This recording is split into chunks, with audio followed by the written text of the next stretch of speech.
I can understand the outcry from the Western perspective to a certain degree. That's how the machinery operates. And in that sense, everyone is going to use their own form of symbolic propaganda to try to rein in whoever they feel is pushing beyond their borders. I get that.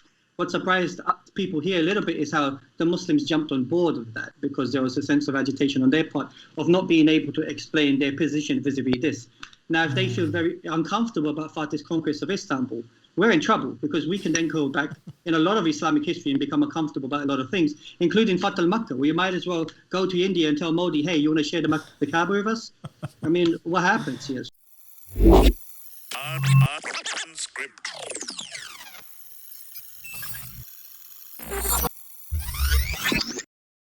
Assalamu alaikum everyone, and welcome to today's episode of the Islam 20 Unscripted podcast, lockdown version. We are using the magic of modern technology to Skype in someone all the way from Istanbul. Our esteemed guest today is Dr Yakoob Ahmed. He's a historian in Ottoman history, and is an intellectual historian. Doesn't just mean that he's a historian who's intellectual as well, but he's a history of, let's say, thought, and particular Muslim thought. Assalamu alaikum, Dr Yakoob. Walaikum assalam, bro. Sorry for that pitifully short bio. I've got a massive paragraph here in front of me, but I wish it was shorter. It's my policy, just for your own tarbiyah and your own your own nafs as well, to shorten things. Don't want to praise you. But obviously we'll put all the bells and whistles when we share this, inshallah. How's it going? Okay. Alhamdulillah, I'm doing okay. It looks sunny in Istanbul. It is exceptionally sunny. As you can see, the noor is shining on my face on this side. Is that the noor reflecting off the domes of Aya Sophia, or? It could be. It could be. It depends what side of the conversation you're on. What's the mood like over there in Istanbul? At the moment, it's pretty mellow. I mean, there is an assumption that here people are conflicted, but they're all pulling together. They've accepted the position, and it's been going on for a while. So Turks are not shocked by this. So on the ground, I mean, generally Muslims are pretty satisfied, and people need to understand the history of why they're satisfied. So at the moment here, amongst the Muslims, there's a lot of excitement. MashaAllah. I mean, one of the reasons I've wanted to get you on for a while is because my history is very bad. And I always take I know kind of on a cognitive level that it's important to learn history and all that kind of stuff, right. But I don't know if it's just from GCSE history days and not being too engaged. I always try to as an adult speak to Muslim historians and even other historians kind of who had a passion for history, to try and kick me into learning a bit more about history. So I don't want to just talk about Hagia Sophia, but Hagia Sophia is in the news, obviously. Sure. I think this week it's going to be opening officially. Is that correct, as a masjid? 24th of July, which is the Treaty of Lausanne. So it's actually timed perfectly. Yeah. So can you tell us about that? What's the significance of that date? Because I heard it in a meeting today, but I didn't have time to Google it to make it look like I know. So the Treaty of Lausanne is when the borders of the Turkish nation state were actually constructed and decided, and it sort of put into motion the end of the Ottoman Caliphate and the emergence of the Turkish Republic. So it's very symbolic, and I don't know if they timed it for that, but if they have, I mean, that's very significant. They probably have. I mean, if it's a significant date. Yeah, but for the Jummah to fall on that is actually exceptionally, fortuitous, if that's how they planned it. I mean, who knows? So it's opening at Jummah. And this podcast will be going out on Friday, probably, for a Friday night, inshallah. So it'll be timely by then. It will be on Jummah. I think 500 people are invited inside. Because of the COVID situation, we're not quite sure what the outside arrangements might be like. I mean, so far, Turkey's done pretty well with COVID. We've only had 4,000 to 5,000 deaths, and everyone's been quite compliant with the masks and the social distancing. On that day, though, I mean, there's a lot of excitement, so who knows how that will work out. But we hope that, people will just do what's necessary and then go home. I hope so. Well, I'll make it easy. You alluded to the fact that there's a few perspectives on this issue, right? Yeah. You said, what side of the conversation fall on. Can you describe why this is such a maybe controversial in some circles move. This because depending how it's framed, as far as I know, it's it used to be a masjid, then it turned into a museum, then it's become a masjid again. But obviously, people draw that kind of that starting point, different points in history. In Turkey, I think most people were caught off. They were surprised at the level of sort of like Muslim agitation in different parts of the world, mainly in the West, that happened. Because the conversation here is not the idea of turning a church into a mosque. That had already happened under Fatih. The idea was it legal for the Turkish Republic in the 1930s to evoke the mosque status from the building, which had been a mosque for 500 years, and make it a museum?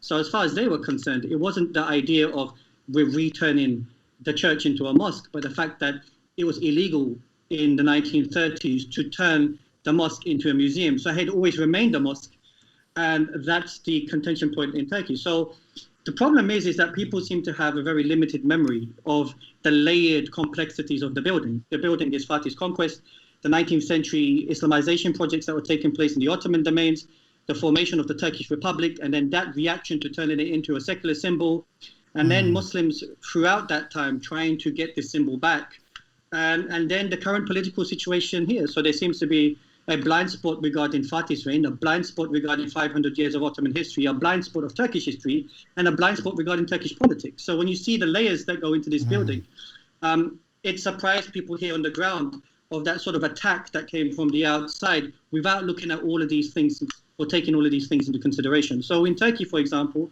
it's mainly related to what happened in the 30s, right? It's this contestation between the secular republic and Muslims and how this symbol was taken away from them, which was the mosque of the Ottoman domains. Not, whereas in what happened, which is quite interesting, is in other parts of the world quite recently, they tried to undercut that narrative and go straight to Fatih and question Fatih's conquest, which also surprised the Turks, that the idea of questioning Fatih's conquest was unthinkable in Turkey.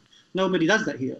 I mean, even Ekrem İmamoğlu, who's the mayor of Istanbul, bought 2 paintings of Fatih quite recently in Sotheby's. So the idea of questioning Fatih's conquest was unthinkable in Turkey, but it happened abroad. And the idea was now to use a sort of like moral lens of today and go back in time and say, well, actually, we're not happy with that conquest.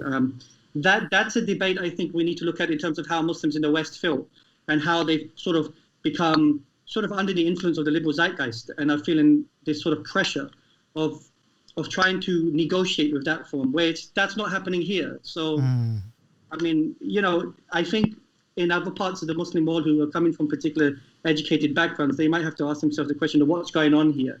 And maybe that's a question we might have to ask, which is something I found interesting, which is the fact that the agitation was coming from places like the United States and the UK, and less so from places like Turkey, Pakistan, and other parts of the Muslim world. So I think that's interesting because I never expected that. And the fact that that's happened it's an indication of, as a number, how do we now hold ourselves as a body collective, and what are the opinions, who are the dominant opinions, and who represents whose interests, and what the interests are being represented. So for us here, that's the sentiment on the ground here, and I'm only explaining the sentiment on the ground, that's what the surprise was at. So would you say it's less controversial actually within Turkey, even though... I mean, it would have been more controversial, say, 10 years ago. But I mean, I give an example. If this had happened 10 years ago, we would have expected a military coup. The fact that hasn't happened is an indication that actually certain segments of the Turkish polity are pulling together, including the military. So this is not just something which is being pushed by the so-called Islamists. This is also being pushed by the Turkish Republic or the institutions of the Republic. This is a changing region, this is a dangerous region, and they have particular intentions. I mean, I was speaking to somebody only quite recently, and people here are expecting some level of reprisals, and in what way? That could happen. We don't know yet. There could be all sorts of sanctions that could be pushed on Turkey if Turkey has any forms of ambitions in the region, with this becoming that symbolic point. I mean, what's interesting in the narrative in Turkey, when you speak to Muslims in Turkey, the idea is that Fatih conquers Istanbul, and Fatih lays a marker to the West to say Islam is here. And then when the Turkish Republic is formed, they turn it into a museum to say we're going to stay in our lane, right? And we're not going to go into it. And now that this has returned back to the idea of it being a masjid, the idea is, does Turkey have ambitions? And there's a lot of conjecture around this. And that's what the political analysts talk about. But that could make various actors in the region quite agitated. So we're aware of that sentiment. And so what we're trying to do, to some degree, is downplay that sentiment. But the Twitter sphere is kicking off in an emotive manner and making everyone quite paranoid, which is not helpful in some ways. I think that's what Twitter was created for in the first place, though. Yeah, I'm glad I'm not on it. Yeah, you know, just controversy and scandal and all that kind of all that kind of good stuff. You mentioned narrative, though. I think that's a key phrase here, right? Because it depends how you frame it in your coverage of that thing. If you frame it as, you know, as maybe some people in the West are doing, you know, a previous church, the seat of the Greek Orthodox, you know, the Byzantine Empire, the Greek Orthodox Church, that has been converted into a mosque. You know, so it makes sense if you know, the outcry makes sense if that's how it's presented. Yeah, I mean, I can understand the outcry from the Western perspective to a certain degree. That's how the machinery operates. And in that sense, you know, everyone is going to use their own form of symbolic propaganda to try to rein in whoever they feel is pushing beyond their borders. I get that. What surprised people here a little bit is how the Muslims jumped on board of that, because there was a sense of agitation on their part of not being able to explain their position vis-a-vis this. Now, if they feel very uncomfortable about Fatih's conquest of Istanbul, we're in trouble, because we can then go back in a lot of Islamic history and become uncomfortable about a lot of things, including Fath al-Makkah, where you might as well go to India and tell Modi, hey, you want to share the Kaaba with us? I mean, what happens here? So the point I'm trying to make is that if people have a lack of understanding of what happened in Fatih's period, then by all means, let's talk about Fatih's conquest of Istanbul. And that's what we should be doing. But to take a moral lens and then say, and take it back in time, I think might be a little troublesome, especially because the historical debates need to take place first before any sort of assumption should be made. And that hasn't happened here. Yeah. So what is the historical significance of this building? You know, I've heard it mentioned as, you know, maybe some people from an apologetic or a defensive lens saying, well, actually, it wasn't, you know, really in use. It wasn't really a kind of a buzzing church. It was more of a political symbol, like, you know, the White House or whatever. And that, you know, when the Muslims came, that was just like their de facto seat of power, was the biggest building in the world or something like that. Now, what is the significance historically? Is there any basis to that historically? Not necessarily. I mean, it was a place of worship that can't be denied. But when Fatih so the question first is that Fatih's conquest of Istanbul, is it a surrender? Is it an absolute conquest, or is it terms of agreement? So terms is like Omar bin Khattab and Quds, where the Christians they signed terms, right? Yeah. And on many occasions, Salahuddin had done the same. People signed terms. Part of the terms and the agreements was fine. We're going to leave certain buildings alone. Absolute conquest was the refusal of surrender, and so you come into the city, you take the city, and everything now belongs to you. In that sense, if Fatih has conquered Istanbul in absolute conquest, which is what Halil İnalcik, the Ottoman historian, is saying, it was an absolute conquest. Then it comes down to the fact that the building itself, does it come under the conditions of booty? If it's booty, does it belong to the masses, which is the Muslims by and large, or does a fifth of the booty of the empire belong to Fatih, which means that Hagia Sophia fell under his domains? That's the issue here. Now, what we see is that there are three issues that take place. One is that either the Christians upkeep it themselves, but their empire had collapsed, so there was no way they could upkeep it. Either the Muslims upkeep it for them, which the Muslims are under no obligation to do that for the Christians, or Christian powers from outside upkeep it on behalf of the Orthodox Church, which they weren't going to do because the Latin Empire was going after the Eastern Roman Empire anyway. So to some degree, many Christian entities had worked with the Ottomans to take down Istanbul. This is known. So what happens now is we look at Fatih taking the building because to some degree it's difficult to know whether he took it because he saw it as Fath al-Makkah or he took it because there's no way he was going to fund the upkeep of the building for the Christians. But what's interesting is that what we see in Ottoman history is that firstly, Fatih, what does Inalcik call it? Inalcik calls it istimalet. Istimalet is a culture in which you provide concessions and you give rewards and you give gifts to the community that you conquered. And so Fatih did a lot of that for the Christian community, strengthened the Orthodox Church because the Orthodox Church had become weak.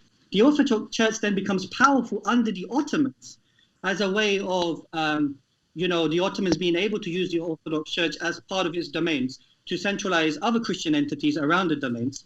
And it's well known that the Christian Orthodox Church got a lot of benefits from the Ottomans under Fatih, and then after that, because the Sultan Murad after that, there was when Muslims were increasing and going into Greek areas, they were refused to take the Christian churches. They weren't given the permission to do so. So if that was the culture in the Ottoman domains, what's happened with Hagia Sophia? Hagia Sophia probably was the same symbol as Fath al-Makkah, which is, look, we've landed, we're here, and this is the symbol. And it was not a mosque, it was the mosque, because it was the first main mosque in the domain. So that's how it operated. Now, the question is why is it for 500 years the ulama have said nothing? Yeah. I mean, you know, and we're not just talking Istanbul, we're talking across the domains. And the ulama had criticized the Ottomans on all sorts of things, even including the caliphate. But here they stayed quite silent about it. They used it, continuously used it, and it became, you know, it wasn't a contentious point. By the 19th century, when we start to see that it now becomes the seat of the symbol of the caliphate and the prime mosque of Istanbul. I mean, they call it Aya Sophia, I think it was Jamia Kabira, which is the great Aya Sophia. And that was it was the mosque, you know, in that sense. By now, the imagination of it being a church was totally gone. The imagination of it becoming a church happens in World War I, when the foreign powers, the Allied forces, occupy Istanbul, and it's the British, the French, the Italians, and the Greeks. And then there's ambitions to take that back and turn it back into a church. So a lot of the imagination regarding the church comes from World War I and the formation of the nation state. It doesn't go back 500 years of Ottoman history, because by then the Orthodox Church had already accepted. So we have a second church here called Zeydek Jami. Yeah. It was the second most important church to the Orthodox. It's still a mosque. No one talks about that. So you can see where Hagia Sophia is going. My concern is that all of this history has gone out the window, and we're just like now flooding in with our opinions, because that's what Twitter allows us to do. Assalamualaikum guys, sorry to butt in, but if you're enjoying this podcast, please head over to islam21c.com/donate to help us make more. And if you're not enjoying it, head over anyway and help us make better ones. That's a similar kind of sentiment we see from experts in any field, whether they're medics talking about how, you know, people are talking regarding the pandemic, whether it's scientists, whether it's Islamic law kind of practitioners talking about how Sharia is spoken of, and now historians. The concern is understandable, you know, when you have so much rich history there, and then people are just kind of brushing it aside to use this for kind of political point scoring and stuff. I would have been more in tune if people had made a political contestation in terms of what's happening in Turkish politics now. That would have made more sense to me. Yeah. But to undercut Fatih's conquest, it doesn't make sense. But I understand why they're doing it, because they want to undercut the Turkish president by going back to the beginning and undercutting Fatih. But I think that's not helpful here, because we lack a lot of these sort of like information of the points that they're trying to push home. So they're undercutting 500 years of Ottoman history. Yeah. Do you think that there's I don't want this to sound kind of a conspiracy theoristy, that's not even a word, but do you think there's a conscious effort to separate, on one hand, Muslims from their broader kind of Ummatic legacy and history, and on the other hand, Erdogan or the kind of AK party now trying to revive some of that thing for a particular purpose? I mean, I'm not too sure. I mean, the argument can swing anyway. I mean, has Islam been instrumentalized in the past? Probably. Is Islam instrumentalized? Yes. Will Islam be instrumentalized in the future? Probably. But at the same time, it doesn't take away the fact that, I mean, Islam is not simply a religion. And in that sense, because of that political component, that nature of how Islam configures symbols and acts of symbolism and rituals and politics and so forth is always going to bring this to the table. But the way that Islam is understood politically is very different than the instrumentalization of other religions in that context. So Khalifas have used Islamic sentiment in the past. Of course they'll do that. It makes sense, because that's how you use emotion to try to rally the troops. So if that's done by any other given leader, it doesn't surprise me. I mean, we shouldn't be shocked by that. Are the Turks doing that now? I mean, it's difficult for me to say. I'm sure a lot of people believe they are doing that. But in the end of the day, it's not a sentiment that doesn't exist in the mass themselves, and to sort of undercut the mass by assuming that they're just ignorant and they don't understand what's going on is also unfair. You know, people in Turkey seem to be quite educated regarding their history. They know what's going on. Yeah. And what about outside of the? What about outside the the Turkish kind of sphere. I mean, I think about myself. For me, I mean, history of the influence of the Ottomans and that part of the kind of history is not really, if I can think back, anything I learned about that, it was just maybe accidental or, Right. you know, by the way, there's these Ottomans as well. And recently, you know, Ertugrul and these types of series. I mean, I saw the first series, you know, really interested in that. Right. But then I thought it's just too many episodes for to catch up, to keep up. But do you think that there's been a conscious separation of Muslims from learning of their history and during the modern period? I mean, I agree with Talal Asad when he says under modernity, there have been some horrendous breaks in our consciousness regarding our own Islamic past. And I think that's evident. When I spoke about Hagia Sophia, I don't want to be somebody who continuously talking about Hagia Sophia, but let's just look at Ottoman history. So the Hagia Sophia issue is a disconnection from Fatih, disconnection of 500 years of history, disconnection of Turkish history, disconnection of Turkish politics. I mean, that's problematic in terms of, as Muslims, having that many blind spots in their memory regarding something of this magnitude, when we've got to remember that was the mosque of the caliphate. So the fact that we don't even appreciate that sentiment, forget being detached from the history, we're even detached from the sentiment of people in terms of how they feel and how we should speak of them. So people are speaking of Muslims in this part of the world like they have a right to speak of people in this part of the world, forgetting what they've been through in the last 80, 90 years. And they've been through a lot. So I'm not saying I'm a representative of these people, but I certainly understand the sentiment now living here. And I'm very careful when I'm speaking about peoples who I don't represent. And then we will say, but we're Muslim, we belong to the Ummati paradigm. But then we need to ask ourselves that if we're representatives of the Ummah, surely then we should represent their interests and not our own self-interests and our own fears. We should represent how the Ummah feel. And if the Ummah in different parts of the Muslim world or the Western world are afraid, I think that's a better question to ask. Why are they afraid? What is their nervousness? What is the agitation coming from where they felt the need to apologize for this subject area? So in that sense, that's what Hagia Sophia made me interested about, which is the agitation is coming from a particular space, which is why are you upset? I'm upset because it shouldn't have been like that. Why shouldn't it have been like that? Because that's not what we Muslims do. Okay, why do you feel the need to do that? Right? Why do you need... So in the past, conservative Muslims were accused of being nostalgic about the past. But now we're getting to a position, as I said, under the influence of the liberal zeitgeist, where an equal level of nostalgia and, you know, idealization is taking place in terms of what Islam ought to be. That's equally problematic. So we need to come to some sort of middle ground and ask ourselves, what is it that we want? Because at the moment, all we're doing is tearing the house down from inside. Yeah, and what this Islam ought to be, invariably in many circles, not to accuse anyone in particular, but it tends to be constructed based on a kind of white, Western, Eurocentric kind of horizon.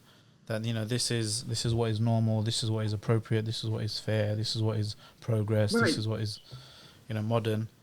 And my position to that is it's very possible that there are many concepts in Islam that negotiate and can look very similar to other worldviews and liberalism and socialism and authoritarianism and so forth. But my particular opinion is that Islam should stand independent. Islam is Islam. And my concern is, and I've been speaking to some of my friends in England, so I don't like coming on these mediums because I'm a very private person. And I find these mediums quite intellectually toxic. But we're here, and I've been forced by many Muslims to say I should give an opinion, and I'm giving it hesitantly. Just to clarify, you don't mean the medium Islam 3C? No. No, I just generally mean, you know, like as a I just generally mean, you know, like I found social media as a space a little problematic because I work with Muslims on a day-to-day. I teach them on a day-to-day. I can see them evolving on a day-to-day. They can ask me on a day-to-day. And that's helpful because you can actually invest in human beings and see the development. Now, on the social media platform, that's a little bit problematic because we have a gramophone and we just shout as loud as we can. And it can be quite problematic because there's no human investment taking place. So my concern is that my friends were telling me that, look, Muslims are leaving Islam. And they're concerned about that. Now, if you're going to try to save all your soldiers, you're going to end up killing all your soldiers. So we're going to have to make a decision of where we're going to go from here because we don't need to defend Islam, is my position. Now, that might be a very, you know, ignorant position, but the position I have is Islam defends itself because Allah will protect his deen. Yeah. Right? So I wish more people actually followed that kind of because the opposite kind of side extreme to fall into is the kind of Messiah complex. I have to say something. I have to, Well, exactly. My concern is that there's an assumption that we are the people who are going to defend Islam. Like, that's a very arrogant position to hold in the modern period. I mean, in the past, the ulama had the position that they were the guardians of the faith, but we're not acting as guardians. We're acting as people who are defending Islam because Islam needs defending. Because who the hell are we to do that? We shouldn't be doing that. And if every Muslim leaves Islam, the izzah of Islam doesn't diminish. It's our izzah that diminishes in that context. You know what I mean? So in that sense, Allah doesn't need us. We need Allah. And so we shouldn't have to feel this defensive to the point that we have to continuously defend Islam to whoever it is that's attacking us. Islam can stand independent. We should ask ourselves what that is. And Islam is a matrix which is very complicated that has plurality within it. I'm okay with that. But let's not feel so suffocated to the point that there's a level of fear. Because what are we doing? Are we trying to defend the community, or are we trying to defend Islam? Which is it? Because at the moment, I think my concern is that the community is taking precedent over Islam itself because of the fear of what we're seeing, what's happening to our communities and to the ummah by and large. And it's natural, because that's a human thing. You can see it in front of you unraveling. But that doesn't mean Islam is going to unravel. Today, you might see an unraveling. In 20 years' time, Islam might be alive and kicking to another generation, and they may take it forward. So I think we have to be a little careful. And so my concern is that when I'm speaking to a lot of young people, that there's a lot of yelling and screaming going on, but a lot of listening. And we shouldn't listen to respond. We should listen to understand. And we're not doing that. So, but that's my 2 pennies worth anyway. Yeah, I mean, it's very, very beneficial. It reminds me of, I was doing, as I mentioned, I was doing some research on you. Not in a creepy way or anything, but I came across this talk about decolonizing history. Yeah. Right? And that what you're describing just now, it sounds essentially like a decolonial process, right? So to separate the pressures that cause us to put lenses between us and Islam, or let Islam kind of stand on its own legs, as a paradigm, as a metaphysics, as a epistemology, as a whole entire philosophy and way and theory, a way to describe things. How do you go about doing that? You mentioned you have students on the human investment. I mean, on Islam 21C, our kind of vision is to try and use the digital medium, digital content, to try and supplement, to try and do some long-term kind of impact in people, right? Because we have other sister projects that that deal with tarbiyah. I mean, our broader movement, you can say, is about tarbiyah, is about nurturing, is about cultivating the next generation and ourselves as well. But in the online space, what I'm really interested in on Islam 21C is making Muslims feel confident in their Muslim skin and being grateful for Islam, right? Yeah, and I think to some degree we have to be very we have to trust the culture of Islam. So look, I say this to my students quite openly. And one of the things I say to my students, and I learned this from when I was young, which is there's 4 things that we have to trust in regards to the learning of Islam. The first one is sincerity, absolute sincerity. We have to be sincere, but sincere to who? Who's the sincerity to? When you look at Surah Ikhlas, I think from what my understanding, Surah Ikhlas is the only surah in the Quran where the word of the surah is not in the surah itself, right? So what does sincerity mean? Sincerity is that verse in itself, which is your sincerity to Allah Ta'ala. Right? So fundamentally, as a Muslim, you have to be sincere to your relationship with your Lord. And if that's not the basis of what you're doing, then we're in trouble. The second thing is knowledge. We have to have knowledge, and we have to increase our knowledge as a community, as a collective, invest in people who want to go for knowledge, learn for knowledge, because if we don't have that intellectual property, we're in trouble. But knowledge is useless without sincerity. If there's knowledge without sincerity, then what's the point of the knowledge? It's egotistical. And I always say to my students that if you have humility, if you look for validation in front of people, then it leads to narcissism. But if you lead for validation in front of Allah, it always leads to humility. And that comes from the sincerity, right? The next part is if you've got knowledge, what's the point of knowledge? Is to speak the haqq, yani. And what's haqq? And this is like, we have a whole culture of what the haqq is, of speaking the haqq, of giving dawah, of learning and so forth. And if you're going to carry the haqq, you've got to be brave. And I'm not saying to be stupid and jump in front of a bus. I mean, everyone knows that. But, to some degree, we unless you're saving someone's life. That's true. But to some degree, we look up to people like Malcolm X. Now, why do we look up to a character like Malcolm X as a symbol? Because we perceive him as being brave with his words. So in that degree, you try to instill that in my students so they can understand that when they're reading the tradition, they're not embarrassed of it.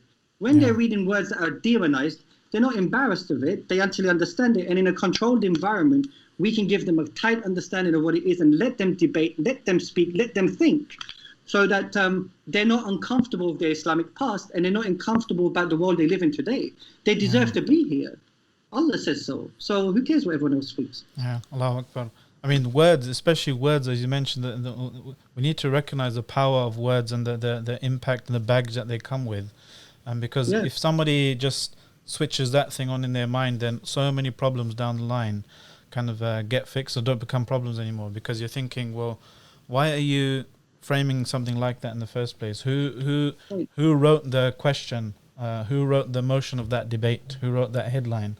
Well, you made a very valid point about words. Quran are words of Allah Ta'ala. In Arabic, words are very specific. Yeah. So, I mean, if you saw that video when I gave a whole explanation of the word iqra, to my students, I gave an explanation of the word shahada. When you're saying ashhadu, what are you testifying to? You're a shahid, you saw something.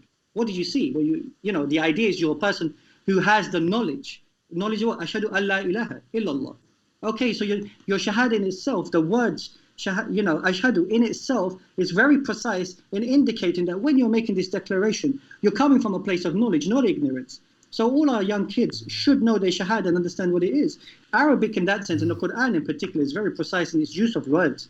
So we as Muslims should be very precise in understanding when we're reading works, what these words mean, and how words and language are used to regulate the way they think, and how words are taken away from us, and how we can't use words because we're afraid of it. And if we're afraid to use words, it leaves our consciousness. So when it leaves our consciousness, it no longer exists. Then are we surprised that people are confused? So it reminds me of, I was reflecting the other day on the ayah, I think it was Nuh alayhi salam or one of the prophets, speaking about the idols that his people worshipped. He said, إن هي إلا أسماء سميتموها أنتم وآباؤكم.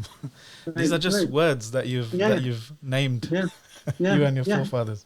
And this is I think language is very powerful, and I think in the West to a certain degree, when we're looking at what we said narrative is constructed in a particular language, and that language, I think we need to really, when we're talking about the decolonization process, we need to find out what is our language of representing ourselves as Muslims, and we shouldn't feel that inferior. I don't mind the debates, the inter-Muslim debates. I don't mind it.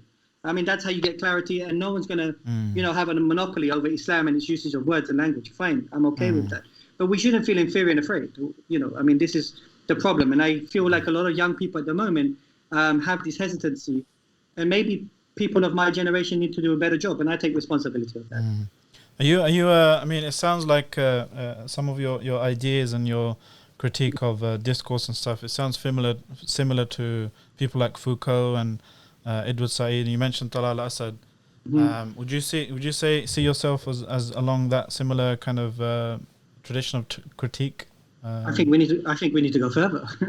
I think we need to go further. I mean, they were still speaking from within their tradition, so it's an internal criticism. But in the end of the day, there's a lot we can take from that. No problem with that, and we can integrate a lot of their ideas.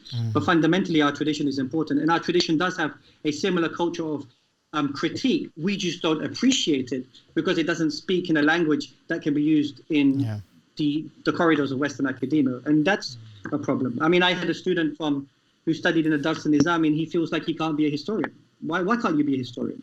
I mean, why is that a problem? I mean, you've got skills, you've got tools, you know how to use them, and we just need to kick on from that. So I don't think we should be feeling inferior in terms of our own tradition itself, in terms of what we're giving the kids. We just need to find a way of making it palatable to the current changing climate and the language that's the dominant language that's being used today. Yeah, subhanAllah. I mean, I just wanted to remark and commend you on a metaphor I heard you use in that decolonizing history lecture. You said our parents in back home, so to speak, they got Islam through osmosis. That's right. Is that the degree that you took? That was the one thing I took. That was a really good metaphor. I was thinking that how can we?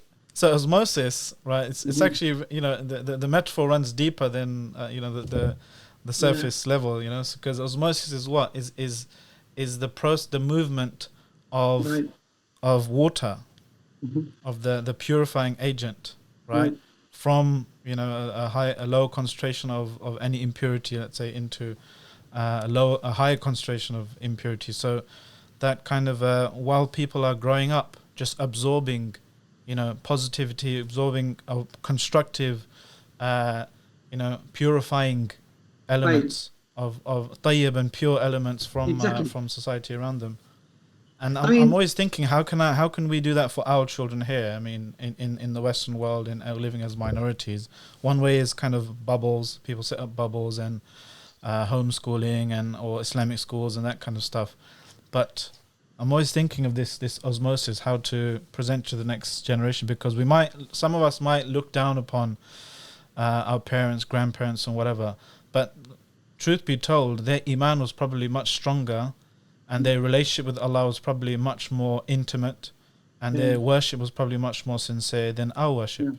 Even though we've acquired cognitive kind of we've acquired information about Islam, we talk about Islam a lot. It feels sometimes that people who just grew up around it, just Islam was just the atmosphere which they breathed. They don't talk about Islam that much. They just do it. Yeah, I mean, look. When I was young growing up, because I sometimes have a go at my students. So when we had the Quran, for example, we would hold the Quran to our chest when we were going to the madrasa. And then the Quran was wrapped up. And then when we took it out, we kissed it and so forth. Now, I didn't know why I did that. My mum just made sure I did that. When my friends wanted a bottle of water, I was never allowed to throw it to them. I had to walk over and give it to them. Now, a lot of those practices we take for granted in terms of our parents living in Muslim societies. And that was around them all the time. Now, when they brought it to various Western societies and so forth, as children of migrants, one of the things we didn't appreciate is that we might have built institutions now, but they were standing outside the picket line with a bucket collecting money. They're the ones who made sure that the food was halal. They were the ones, who were working 9 to 5 and coming home and trying to make sure that we had Islam. And we underestimate their actual lived experience from coming from Muslim societies. And so I now live in a Muslim society, and there's a lot of problems in the Muslim societies I've lived in, because I've lived in Syria too and moved around the region extensively. But having said that, when I hear the muezzin, for example, I take it for granted. When I come to London, I forget that I hear the muezzin 5 times a day, or that I'm checking the back of packets, or that people come to see me when I'm sick, or somebody just embraces me and gives me a hug, or somebody just says, hey, how you doing? Now, I take that for granted because in England, I have to make appointments to see my friends. Now, do you know what I mean? Now, there's a lot that's going well in British society, American society, Western society, in terms of the money we have and so forth. But at the moment, I'm trying to understand, and this is why, once again, going to the Hagia Sophia issue, how do Muslims feel? Because I think the perception that they're projecting in of themselves is there is a fear. They might not say it. They might say we're doing great here, but the perception that they've just pushed out there is one of nervousness. And where's that nervousness coming from? So we should be concerned about our kids in terms of the general environment of osmosis is not one that's Islamic. Islam has to find a space, or Muslims have to find a space within that. Whereas in Muslim societies, there's a greater space. There are problems, granted, but there's a greater space of how osmosis operates. And, that's what we need to think about. Now, every different country has its own challenges, but it is what it is. I mean, I see my students here, and I've, alhamdulillah, learned so much from them in terms of how to be. And I'm very grateful that they're in my life. I'm very grateful that they're my students. I'm very grateful that I see their tarbiyah, and they annoy me at times as well. That's not like they don't, but I love them to bits. And I now know what it means to be invested, living in a Muslim city in which every single day someone is saying Salaam Alaikum to me. So it feels nice. Something you take for granted. Totally. Yeah. Totally. Assalamu alaikum guys, me again, reminding you to head over to islam21c.com/donate to keep the lights on Islam 21c. We pride ourselves on being independent and being funded by the grassroots community. Okay. If anyone's interested, by the way, how to raise children and all of that good stuff about tarbiyah. Make sure you subscribe to Islam 21C. Just a little plug there. I also wanted to talk about, because this week and last week there's been a lot of commemorations about the Srebrenica genocide, and Right. Bosnia and the Balkans region has been in the news a lot. We noticed it was the 25th anniversary of that genocide in particular. Right. We had last week's podcast was about that. I was wondering if you had any, as a historian of Ottoman history, right? This region obviously is quite relevant to you, and if you had any reflections or lessons from that, from history, and maybe making a particular narrative of how this region could go from what it was. I think it was called the Princess of the Caliphate or something, Princess of the Muslim world, to the situation we've seen precipitated 25 years ago. Today's Balkans, or what we call today's Balkans, is in Ottoman history we call that Rumeli. So Rum was perceived as being, I would argue, from Bursa all the way up to Sarajevo, right? This is, and that's 100% an Ottoman project. So Anatolia, that's a Seljuk project, that's projects by other Muslim entities, but from Bursa all the way up into Sarajevo, that's Bursa is just south of Istanbul, right?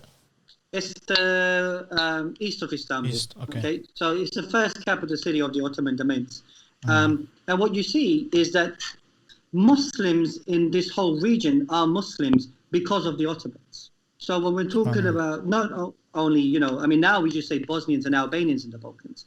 And there's a reduction in the way that we understand the identity of the Bosnians and the Albanians and so forth. But you got to understand that this whole region was invested in a way where they were at the center of power. Istanbul was a city that was mainly the technocrats and the bureaucrats were coming from the Balkans, right? This whole project was driven by them. And in that sense, the problem that Bosnia has and has always had is it's a frontier region.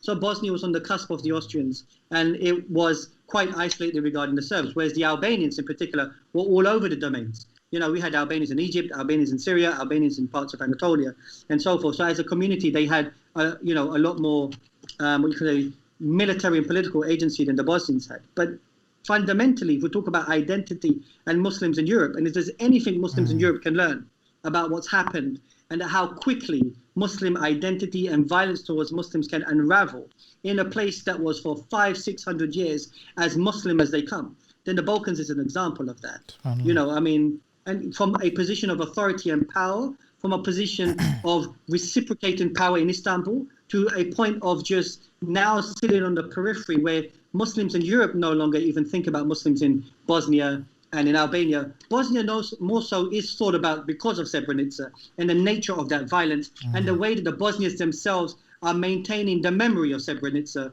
in the sense that the Albanians haven't managed to do that in the same way. But then Srebrenica was far more aggressive and far more, violent in some ways. So it's understandable. But the fact that still Bosnians need to do that to remind Muslims in Europe of their existence in of itself tells you something about how far our memories stretch and how far our connections of a Muslim stretch. So we need to be, I think each nation state in Europe is consumed with itself, and the Muslim communities are consumed. And many Muslims will make the point, well, why should I care? Well, then, we're in trouble if we're going to start to think like that. So we have, there's a lot to learn. About the Christchurch attacker, right? Yeah. He had... he was listening to propaganda kind of music of Serbian kind of militants, and he had the iconography and stuff. And we know that the Turk, as the kind of quintessential enemy, archetypal enemy of the white Englishman or Christendom, we know that kind of projection. And that insecurity of whilst Europe, a type of Europe was being constructed in contradistinction to the other, which is the Turk, which is the Mohammedan, which is the Muslim, maybe, which is the Islamic. Do you think there's something, as a historian, do you find something in the Ottoman kind of narrative or the history of how the Ottomans ruled this place that kind of lent itself towards being used by people who would, perpetrate this kind of violence against the Muslims? For example, was it a type of, because it was painted amongst the kind of, for example, the Serbian propagandists that we're regaining our lost glory after these Turks came and invaded us and so forth. Do you think there's some a kernel of truth around which all of those lies were kind of constructed? What's interesting? I mean, like the word Turkish, I tell you why the word Turkish is fascinating for me as a historian. When I was in Serbia, and Belgrade in particular, I was called a Turk. So the guy took my passport and called me a Turk. And I said, no, I'm not a Turk. I'm from England. And he goes, no, you're Turk. And I said, no, I'm from England. Okay, I'm from Pakistan. He went, no, your religion is Turk. And I remember that happened in 2010. And it stuck in my head that Turk became synonymous with Muslim. So when you look at Thomas Jefferson, when he's talking about Muslim, he uses the word Turk. He doesn't use the word Arab. The word Turk was synonymous with being Muslim in that sense. And so one of the interesting things about Europe, so when we go to South America, the Muslims are called Al-Turko, but they're actually Arabs from Syria, Lebanon, and so forth, right? Yeah. So you can see how this is constructed. So the Turkish identity in that period became synonymous with Islam to the point that there was some level of narrative construction that was taking place. And I'll tell you what's fascinating for me, is that European identity presents itself as an identity that simply emerges from the separation of church and state. That's not true. It's the separation of church and state and the Ottomans in opposition to them. Yeah. The fear of the Ottomans. So it's the fear of the external threat and the agitation in the internal threat. It's two things which develop European identity. And that hasn't left Europe. That fear, so let's look at Brexit. When Brexit happened and UKIP put out the posters that the Turks are coming, I mean, what are we talking about? What, Suleiman al-Qanuni is going to get out of his grave, get on a horse and make his way to London? That's not happening. Now, give me a break. I mean, it was masterfully done as a piece of propaganda to get what you wanted. You have to give them that. But what it indicates, is there's still a deep-rooted sentiment within the Western memory that the Turk is someone that should be despised, the Turk is someone that should be feared, and the Turk is an Oriental despot. And Hagia Sophia is an indication of that, actually. If you look under the undercurrent of the Hagia Sophia narratives, it's the fear of the Turk, that the Turk is coming, which is a little bit problematic to place it like that. Because what you're doing is you're trying to position Muslims or pin them into a hole again. So in some ways, Muslims have very short memories of how they are remembered, whereas in the West, the memories run deep in terms of what happened in regards to the Ottoman period. So this is something interesting in the way that I looked at history, which is that the Western memory of the non-Muslim is a lot more deeper in its agitation towards the Ottomans than the Muslim memory in the West regarding the Ottomans in that sense. I think Muslims are too soft. Do you know what it is? We're too occupied. My personal belief is we're trying to survive.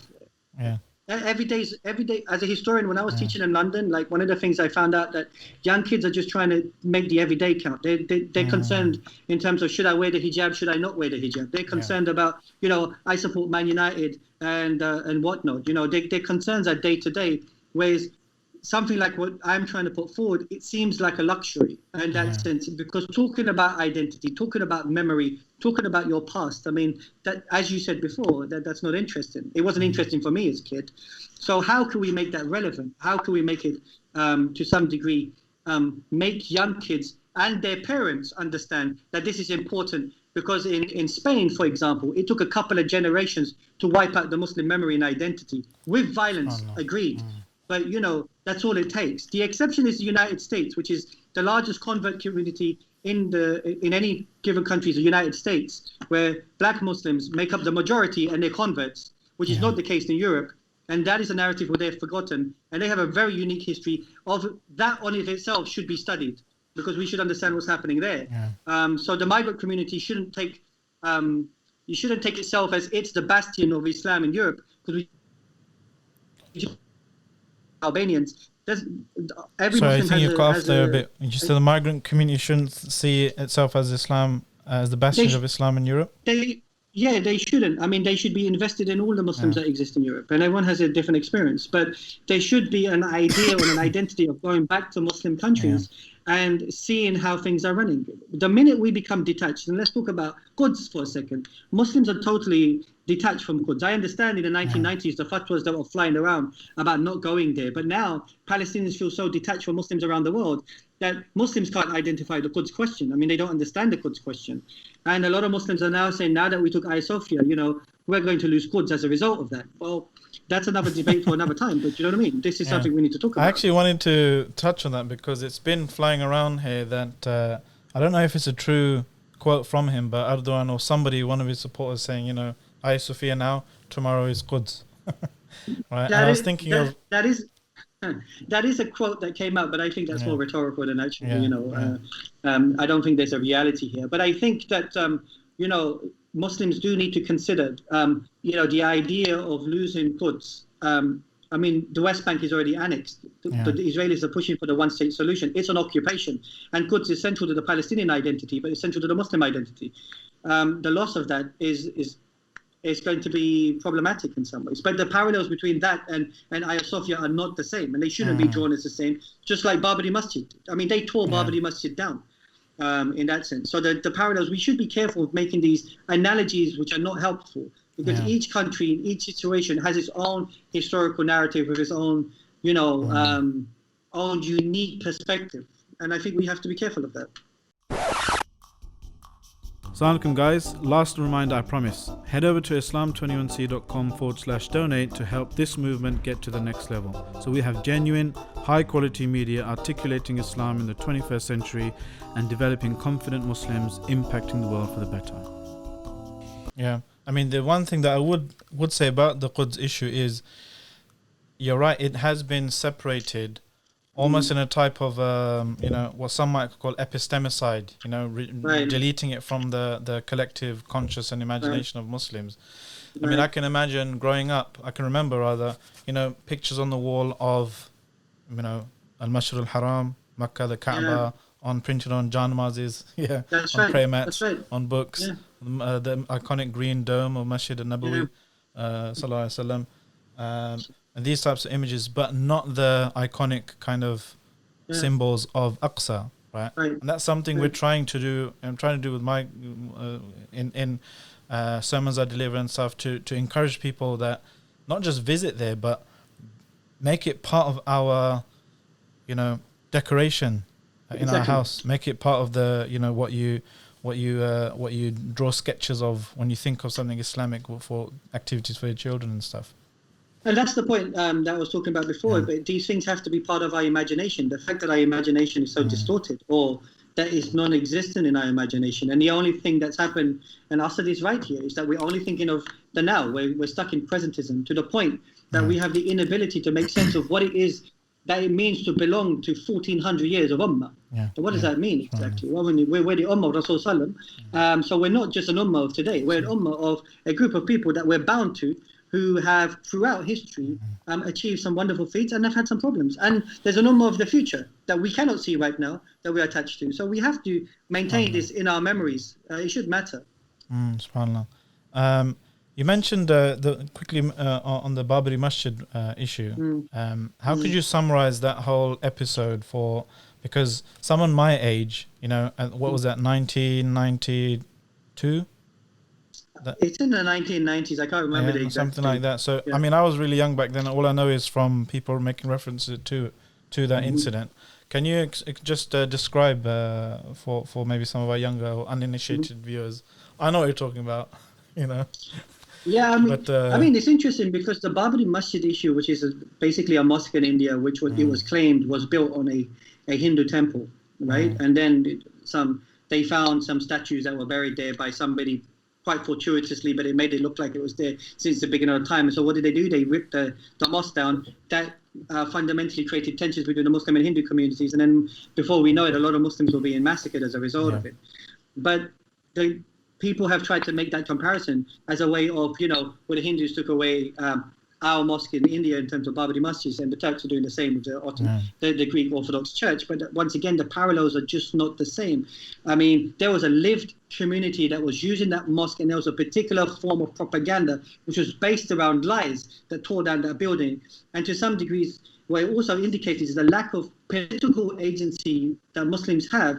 This is what happens fundamentally. Whereas in Turkey, we're talking about a building that was converted 500 years ago, the loss of an empire where the population of Christians in this country now is 0.1 or 0.4%, and it's just not comparable, because in this country the idea is that it shouldn't have lost its mosque status. It's not that we're converting a church. So, I mean, the debates here are very different. The point I'm making is that, you know, they're very different debates, and these straw men that keep popping up here and there to occupy Muslims to make them feel very uncomfortable is a little bit problematic. And once again, the fact that you had to highlight Babari Masjid is interesting, because it's being used as it's being weaponized, and yet many young people don't even know what happened during Babari Masjid. So these parallels are being drawn, but the history of the period is not known. So, I mean, once again, you say straw man, right? And you're right. Technically, these are straw men. However, you what you've touched on there is, I think, an issue that we find a lot of experts in any subject, a problem or a pitfall that they fall into, right? Whether it's a historian, whether it's academic in whatever hadith science or whatever, and that is assuming, but you know, people generally who are experts, they don't have good PR skills, generally speaking, right? It might take you, because experts generally are careful, they're, you know, judicious in their and careful in their speech, and they're, you know, being technically correct. What it might take you 5 minutes to explain something properly and with a degree of historical accuracy, but that's not, unfortunately, how the whole PR, the whole media machine kind of works now. It works on headlines, sound bites, and it's not just for Islamic issues, but like I mentioned, it's, you know, medicine or all that kind of stuff. And the problem we have is, I think experts need to be a bit more sloppy, right? Because people are being sloppy. People are being, you know, putting these childish sound bites out and all that kind of stuff. And it's based upon something fundamentally, a celebration of illiteracy and ignorance, right? Just pulling things out of nowhere. But I think experts need to sometimes, you know, get their hands dirty and just give the kind of the clickbait headline sometimes, you know, and it's a tough one. I understand what you're saying. I mean, I don't know if I agree with the idea that we should be sloppy. I think we should be tighter. But I accept the idea that we should be on the ground. That I totally get. I mean, we have to find a way of taking complex ideas and making them palatable for the mass. Absolutely, yeah. But the concern is that if we're trying to compete with media language, which is designed to keep everything uneducated, keep everything on sound bites, that's not what Rasul did with Islam. You know, he wasn't interested in sound bites in Islam. He was interested in investing in the ummah.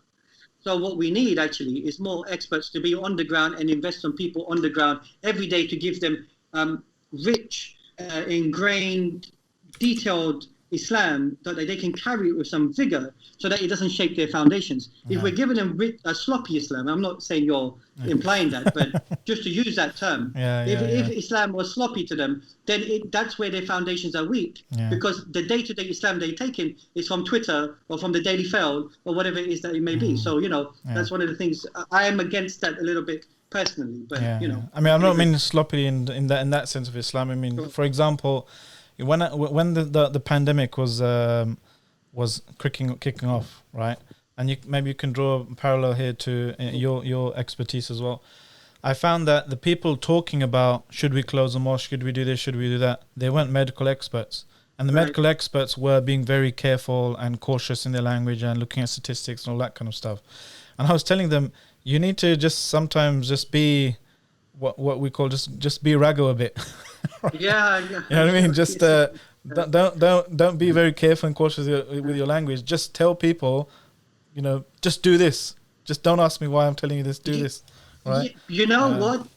While I appreciate that, I think there is a problem regarding leadership in particular. So in the past, I mean, we would have taken Muslims as being polyglots. You would have had a scholar who has multiple skills in multiple areas and so forth. And then something happens in the 19th century where we lose the polyglot, but we have what we call integrated institutions. So the military, the ulama, the health system, the the executive, they're integrated in a particular way where they interact with each other. But there's a total separation of these things to the point that now different fields and spheres are not interacting with others. What should have happened is the communities, if we're talking about Britain, the communities, Muslim doctors, even non-Muslim doctors, members of the community, ulama of the region, and leaders of the region should have got together, sat down and said, what's going on? And now as a collective joint statement, all of us, this is what we're saying, and a representative represented them. So we don't have that representative nature of discussion anymore, because anyone can just go on Twitter and be an independent who can just say what they want. So, I mean, Rashid Rida was, in 1908, made the case that now everyone has an opinion, and everyone shouldn't be entitled to opinion, because if that's the case, then we're in trouble, right? So the argument that Rida put forward was that he felt that only the educated should give opinion because they're people of wisdom. That's our tradition, and they should only give opinion when they ask for giving opinion, and then there's a way of giving opinion because they're safeguarding the community. Now that doesn't happen. Now that might be too far-fetched for today, but I still believe that we should have people in our communities who are people of wisdom in the various fields who can come together and put out joint statements. That didn't happen. Instead, there was some contestation internally, and we looked at children fighting amongst ourselves. Should we go, open the mosque, close the mosque, open the mosque, close the mosque? In the end, it just created chaos. To be fair, I mean, on a local level, there have been a lot of, joint statements and kind of councils like this. You know, we have the British Islamic Medical Association, I think, BIMA. We have MCB doing a lot of good work in that regard, kind of bringing people together, alhamdulillah. But it's, we're a young community, so to speak. You know, and as a young community, the idea is we're not centralized in the United Kingdom. In other parts of the world, like in the United States of America, they're a lot more centralized, but then they have something like ISNA, which comes out and speaks about Hagia Sophia, and then you realize how decentralized they actually are. And they also don't represent everyone's interests. So, I mean, that's always going to happen. Do you know what I mean? So, but there needs to be better conversations amongst the communities if we want to go. And I mean, if anything, we should learn from COVID is that how can we as a collective safeguard our interests as a collective, or are we going to bicker amongst ourselves? I'm not saying that happened, but if that happened, then that's a problem. I mean, I wanted to actually touch on this as well. See, because anyone up to date with news and so forth, and what's happening in the Muslim world will know that there are different kind of axes emerging, right? Some won't mention them. Some kind of regimes and dictators and so forth. There's been a push to rewrite the history of the Ottomans as invaders, as colonizers and that kind of stuff, occupiers. And there seems to be an axis emerging where you have Turkey and some of its kind of allies on one hand, Erdogan, you have some, Imran Khan sometimes, you have Mahathir Mohamad and a few others. And then you have, some a kind of competing voice for at least Sunni Islam, right, to be the voice and the authority for Sunni Islam. Where do you see this this conflict going? Is there space for an Ottoman 2.0? Is that what people like Erdogan are trying to do? Is that what they should be judged as having fulfilled or not fulfilled? I mean, personally speaking, I don't know what the future holds. I mean, we're in a very dangerous neighborhood. I guess sometimes when you're living in the West, when people are protesting for matters which are far more local, they sometimes forget that in this part of the world, things are very real at times. And there are different forms of violence in different parts of the world. So in the West, the violence is very different than what we experience here. I'm not seeing an Ottoman Renaissance taking place here anytime soon. But to some degree, I don't know if we should be looking at, Islam as down, up, down, up. I'm seeing, if we had a jar with two lids, one lid is opening and the other lid is closing. You understand? So to some degree, neoliberalism is deconstructing the youth, but to another degree, there are particular sentiments also felt. So it's a push and pull. So it's very difficult to know where you are on any given day, on any given time. So for now, I think we should be very cautious, because I will say this, somebody who lives in the region, I think the region is changing and significant shifts are happening. And COVID is an example of that. In which direction? Sorry. How is it changing? Is it becoming more Islamic or more polarized? I don't know is the honest answer to the question, because like I said, I mean, how do you judge it? What is the what is the yardstick that you compare it to? What is there's the stick and that's the comparison. If you're saying... I'd say the length of people's beards.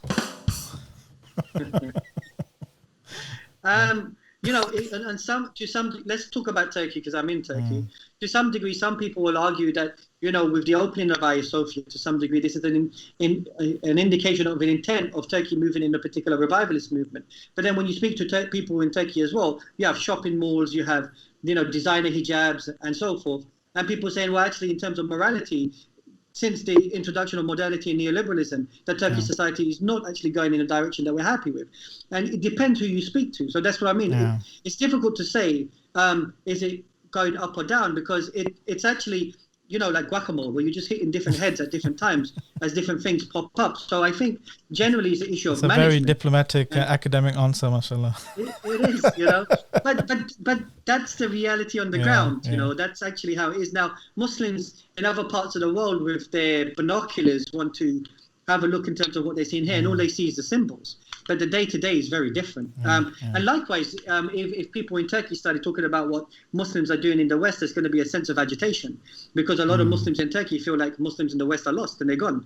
Now, if I said that openly, a lot of Muslims in the West, I'm sure, will say to me, that's unfair. And that's that's not a reflection of what we're doing in the United Kingdom or United States of America or France or Germany. Yeah. So once again, I think what's happening is there's a clear, for me, lack of internal analysis of people telling each other where we're at. And I think we really need to have Muslim on Muslim conversations about what it is that our communities, where they're placed at the moment, and have these real conversations so that we can be a bit more realistic of our expectations locally, trans-regionally, and globally. Yeah. SubhanAllah, mashallah. I mean, I'd love to carry on talking with you, but I'm conscious of time.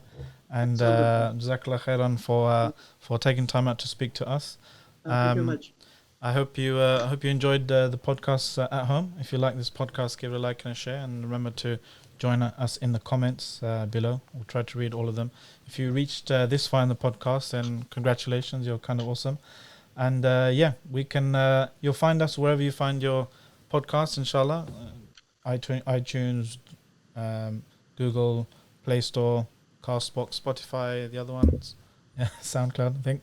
But from me and from the Soundcloud team, I'd like to thank Dr. Yakoob Ahmed. Maybe we can have him on in the future, inshallah. And assalamu alaikum wa rahmatullahi wa barakatuh.